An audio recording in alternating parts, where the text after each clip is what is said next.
একটা শাড়ি অর্ধেক শুকা দিছি, অর্ধেক এইভাবে পরে থাকছি গোসল করার সময়। ওইটা শুকাইছি, আবার ওই পরও পরে আবার এই পরও শুকাইছি।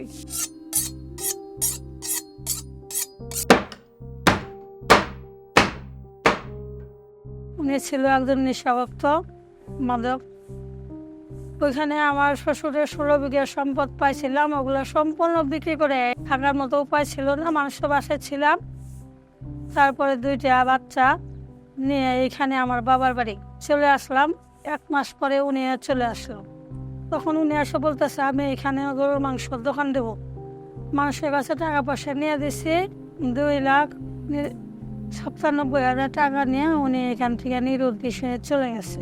যেদিন চলে গেছে ওই দিন আমার ঘরে হাফ কেজি চাউলও ছিল না খাওয়ার মতো। কখনো স্বপ্নেও ভাবি নাই যে 25 বছর পরে আমার সংসার ভেঙে যাবে। তখন খুব চিন্তা ভাবনা করবো যে কিভাবে সংসার চালাবো। 2 ছেলে মেয়ের মুখে ভাত তুলে না দিতে পারে ব্যবসা আসছি। আমার কোনো ক্যাশ ক্যাপিটাল ছিল না। মানুষের কাছ থেকে ধার হাওলাত করে ওর কাছে 1000, ওর কাছে 2000 এইভাবে নিয়ে দোকান করতাম। করতে করতে আমি এই এনজিও ব্র্যাক থেকে একটা লোন নিতাম। প্রথম সদস্য আমি এই ঝাড়বাড়িতে ব্র্যাক বসার। সেই লোনের থেকেই এখনো পর্যন্ত আমি ওই ব্র্যাকের লোন নিয়ে 2-4টা করে গরু আনতেছি। আর ওইখানে 14টা কষাই ছিল। আমি ভাবতাম যে ওইখানে যদি কোনো ক্ষতি করা যায় কেউ, এখানকার লোক তো আমি চিনি, ও তো চিনে না, তাই পাশে এসে বসে থাকতাম। থাকতে থাকতে চোখের দেখা দেখছি, ওই দেখার থেকেই শিখছি।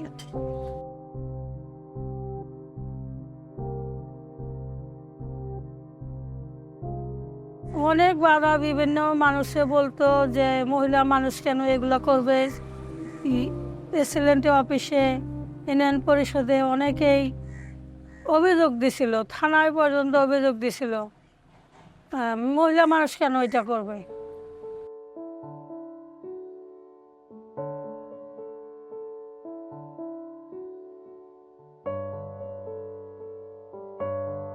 যে কাজটা আমি করি এই কাজটা পুরুষের কাজ। সেই আমার এত সাহসের জন্য আমাকে পুরস্কারগুলো দিছে। আগে যেগুলো মানুষের পাশ দিয়ে যাইতাম, কথা বলতো না, সেগুলো লোক আল্লাহর রহমতে এখন আমাকে সালাম দিয়ে চলে। তাই মনে হয় যে আমি নিজের পায়ে দাঁড়াইয়া এতটুকু আসে মানুষের সম্মান পাই।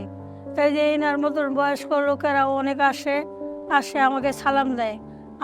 আমার ওইটাই খুব ভালো লাগে। আমার মনে হয় যে আমি ভাগ্যবান মানুষ।